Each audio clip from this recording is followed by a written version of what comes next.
ओम शांति। आज 19 अप्रैल 2024 के ईश्वरी मधुर महावाक्य सुनते हैं। मीठे बच्चे, बाप आए हैं सारी दुनिया का हाहाकार मिटाकर जय जयकार करने। पुरानी दुनिया में है हाहाकार, नई दुनिया में है जय जयकार। आज की मुरली से प्रश्न है, कौन सा ईश्वरीय नियम है जो गरीब ही बाप का पूरा वर्षा लेते, साहूकार नहीं ले पाते? उत्तर, ईश्वरीय नियम है पूरा बेगर बनो, जो कुछ भी है उसे भूल जाओ। तो गरीब बच्चे सहज ही भूल जाते हैं, परंतु साहूकार जो अपने को स्वर्ग में समझते हैं, उनकी बुद्धि में कुछ भूलता नहीं। इसलिए जिनको धन दौलत मित्र संबंधी याद रहते, वह सच्चे योगी बन ही नहीं सकते हैं। उन्हें स्वर्ग में उच्च पद नहीं मिल सकता। ओम शांति। मीठे मीठे बच्चे, निश्चय बुद्धि बच्चे तो अच्छी रीति जानते हैं। उन्हों को पक्का निश्चय है कि बाप आया है सारी दुनिया का झगड़ा मिटाने। जो सयाने समझदार बच्चे हैं, वह जानते हैं इस तन में बाप आए हुए हैं, जिसका नाम भी है शिव बाबा। क्यों आए हैं? हाहाकार को मिटाकर जय जयकार कराने। मृत्यु लोक में कितने झगड़े आदि हैं, सबको हिसाब किताब चुकतू कर जाना है। अमर लोक में झगड़े की बात नहीं। यहाँ कितना हंगामा हाहाकार लगा हुआ है, कितनी कोर्ट जज आदि हैं, मारा मारी लगी हुई है। विलायत आदि में भी देखो हाहाकार है। सारी दुनिया में खिटपिट बहुत है। इसको कहा जाता है पुरानी तमो प्रधान दुनिया। किचड़ा ही किचड़ा है, जंगल ही जंगल है। बेहद का बाप यह सब कुछ मिटाने के लिए आए हैं। अभी बच्चों को बहुत सयाना समझदार बनना है। अगर बच्चों में भी लड़ाई झगड़ा होता रहेगा तो बाप के मददगार कैसे बनेंगे? बाबा को तो बहुत मददगार बच्चे चाहिए, सयाने समझू, जिनमें कोई खिटपिट ना हो। यह भी बच्चे समझते हैं, यह पुरानी दुनिया है, अनेक धर्म है, तमो प्रधान विशेष वर्ल्ड है। सारी दुनिया पतित है। पतित पुरानी दुनिया में झगड़े ही झगड़े हैं। इन सबको मिटाने जय जयकार कराने बाप आते हैं। हर एक जानते हैं कि इस दुनिया में कितना दुख और अशांति है, इसलिए चाहते हैं विश्व में शांति हो। अब सारे विश्व में शांति कोई मनुष्य कैसे कर सकेंगे? बेहद के बाप को ढिक्कर भीतर में लगा दिया है। यह भी खेल है। तो बाप बच्चों को समझाते हैं, अब खड़े हो जाओ, बाप के मददगार बनो। बाप से ही अपना राज्य भाग लेना है, कम नहीं, अथाह सुख है। बाप कहते हैं, मीठे बच्चे, ड्रामा अनुसार तुमको बेहद का बाप पद्मा पदम भाग्यशाली बनाने आया है। भारत में यह लक्ष्मी नारायण राज्य करते थे। भारत स्वर्ग था। स्वर्ग को ही कहा जाता है वंडर ऑफ वर्ल्ड। त्रेता को भी नहीं कहेंगे। ऐसे स्वर्ग में आने का बच्चों को पुरुषार्थ करना चाहिए। पहले पहले आना है। बच्चे चाहते भी हैं हम स्वर्ग में आएं, लक्ष्मी व नारायण बने। अभी इस पुरानी दुनिया में बहुत हाहाकार होनी है। रक्त की नदियां बहनी हैं। रक्त की नदियों के बाद होती हैं घी की नदियां, उनको कहते हैं क्षीर सागर। यहाँ भी बड़े तालाब बनाते हैं। फिर कोई दिन मुकर्रर होता है जो आकर उसमें दूध डालते हैं। इसमें फिर स्नान करते हैं। शिवलिंग पर भी दूध चढ़ाते हैं। सतयुग की भी एक महिमा है कि वहाँ घी दूध की नदियाँ हैं। ऐसे कोई बात नहीं। हर 5000 वर्ष के बाद तुम विश्व के मालिक बनते हो। इस समय तुम गुलाम हो, फिर तुम बादशाह बनते हो। सारी प्रकृति तुम्हारी गुलाम बन जाती है। वहाँ कभी बेकायदे बरसात नहीं पड़ती, नदियाँ उछल नहीं खाती, कोई उपद्रव नहीं होता। यहाँ देखो कितने उपद्रव हैं। वहाँ पक्के वैष्णव रहते हैं, विकारी वैष्णव नहीं। यहाँ कोई वेजिटेरियन बना तो उनको वैष्णव कहते हैं, परंतु नहीं, विकार से एक दो को बहुत दुख देते हैं। बाप कितना अच्छी रीति समझाते हैं। यह भी गायन है, गावड़े का छोरा। श्री कृष्ण तो गावड़े का हो नहीं सकता, वह तो वैकुंठ का मालिक है। फिर 84 जन्म लेते हैं। यह भी तुम अभी जानते हो कि हमने भक्ति में कितने धक्के खाए, पैसे बर्बाद किए। बाबा पूछते हैं, तुमको इतने पैसे दिए, राज्य भाग दिया, सब कहाँ गया? तुमको विश्व का मालिक बनाया, फिर तुमने क्या किया?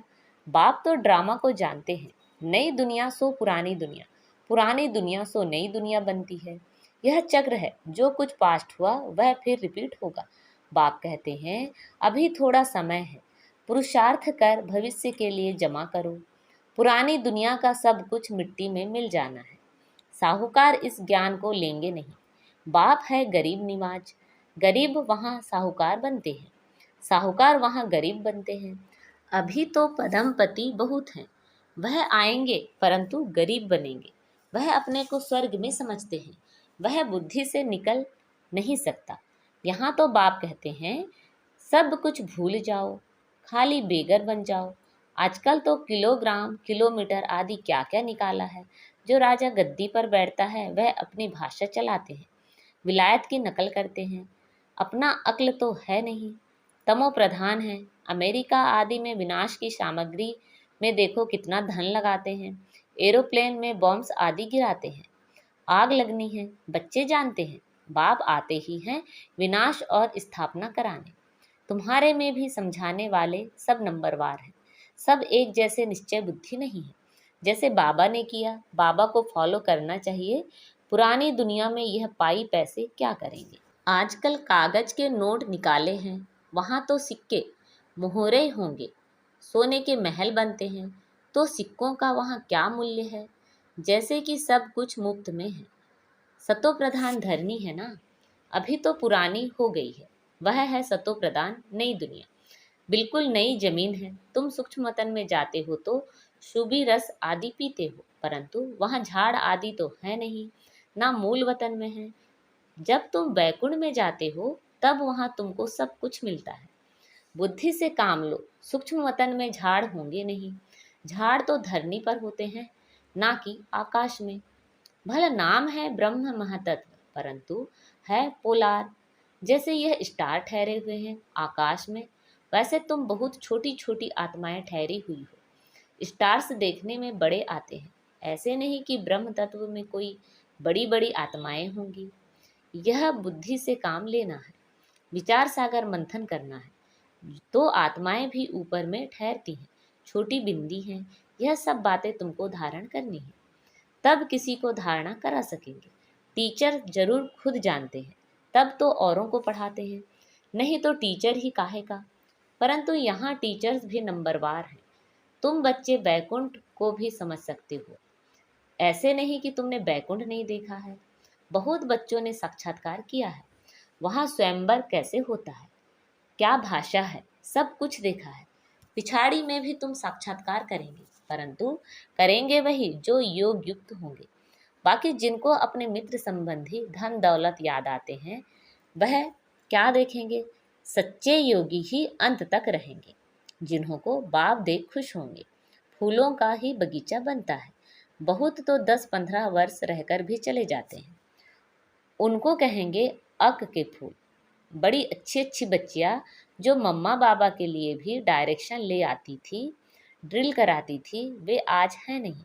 यह बच्चियाँ भी जानती हैं और बाप दादा भी जानते हैं कि माया बड़ी जबरदस्त है। यह है माया से गुप्त लड़ाई, गुप्त तूफान। बाबा कहते हैं, माया तुमको बहुत हैरान करेगी। यह हार जीत का बना हुआ ड्रामा है, तुम्हारी कोई हथियार से लड़ाई नहीं है। यह तो भारत का प्राचीन योग नामी ग्रामी है, जिस योग बल से तुम यह बनते हो। बाहुबल से कोई विश्व की बादशाही ले ना सके। खेल भी वंडरफुल है। कहानी है दो बिल्ले लड़े, मक्खन कहा भी जाता है सेकंड में है विश्व की बादशाही। बच्चियां साक्षात्कार करती है, कहती हैं श्री कृष्ण के मुख पर माखन है। वास्तव में श्री कृष्ण के मुख में नई दुनिया देखते हैं। योग बल से तुम विश्व की बादशाही रूपी माखन लेते हो। राजाई के लिए कितनी लड़ाई होती है और कितने लड़ाई से खत्म होते हैं। इस पुरानी दुनिया का हिसाब किताब चुकता होना है। इस दुनिया की कोई भी चीज़ रहनी नहीं है। बाप की श्रीमत है, बच्चे hear no evil see no evil. उन्होंने बंदरों का भी चित्र बनाया है, आजकल तो मनुष्यों का भी बनाते हैं। आगे चीन की तरफ से हाथी दांत की चीज़ें आती थी, चूड़ियाँ भी कांच की पहनते थे। यहाँ तो जेवर आदि पहनने के लिए नाक कान आदि छेदते हैं। सतयुग में नाक कान छेद करने की जरूरत नहीं। यहाँ तो माया ऐसी है जो सबके नाक कान काट लेती है। तुम बच्चे अब स्वच्छ बनते हो। वहाँ नेचुरल ब्यूटी रहती है, कोई चीज़ लगाने की जरूरत नहीं। यहाँ तो शरीर ही तमो प्रधान तत्वों से बनते हैं, इसलिए बीमारियाँ आदि होती हैं। वहाँ यह बातें होती नहीं।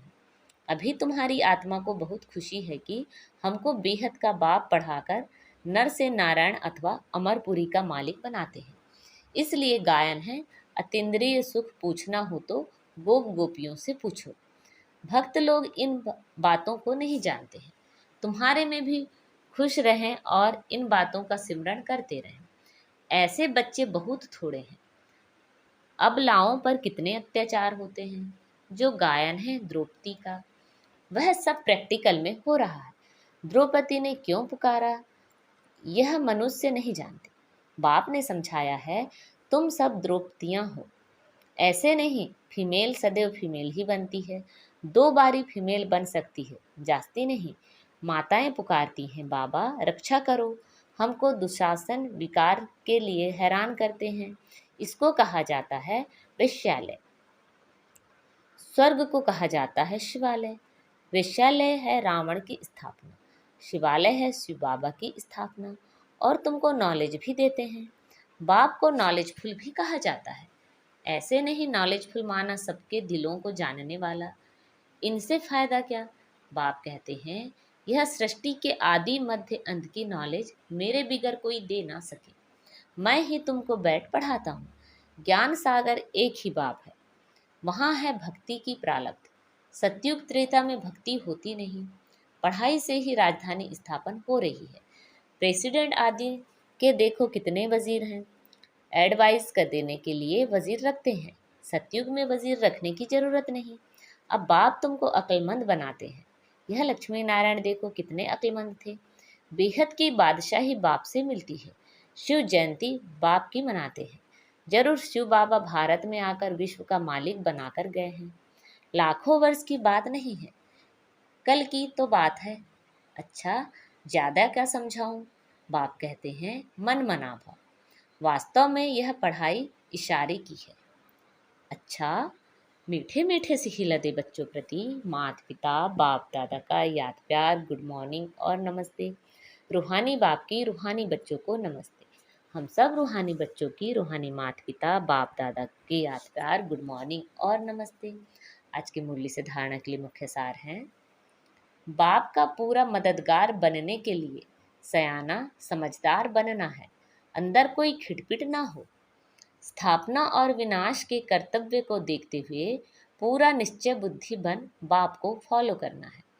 पुरानी दुनिया के पाई पैसे से बुद्धि निकाल पूरा बेगर बनना है। मित्र संबंधी धन दौलत आदि सब कुछ भूल जाना है। आज बाबा ने हमें वरदान दिया है, संगठन में रहते सबके स्नेही बनते, बुद्धि का सहारा एक बाप को बनाने वाले कर्म योगी भव। संगठन में रहते सबके स्नेही बनते, बुद्धि का सहारा एक बाप को बनाने वाले कर्म योगी भव। कोई कोई बच्चे संगठन में स्नेही बनने के बजाय न्यारे बन जाते हैं। डरते हैं कि कहीं फंस ना जाए। इससे तो दूर रहना ठीक है, लेकिन नहीं, 21 जन परिवार में रहना है। अगर डरकर किनारा करेंगे तो यह भी कर्म सन्यासी के संस्कार हुए। कर्म योगी बनना है, कर्म सन्यासी नहीं। संगठन में रहो, सबके स्नेही बनो, लेकिन बुद्धि का सहारा एक बाप से लो, दूसरा ना कोई। बुद्धि को कोई आत्मा का साथ गुण व कोई विशेषता आकर्षित ना करे, तब कहेंगे कर्म योगी पवित्र आत्मा। आज का स्लोगन है, बाप दादा के राइट हैंड बनो, लेफ्ट हैंड नहीं। बाप दादा के राइट हैंड बनो, लेफ्ट हैंड नहीं। अच्छा, ओम शांति।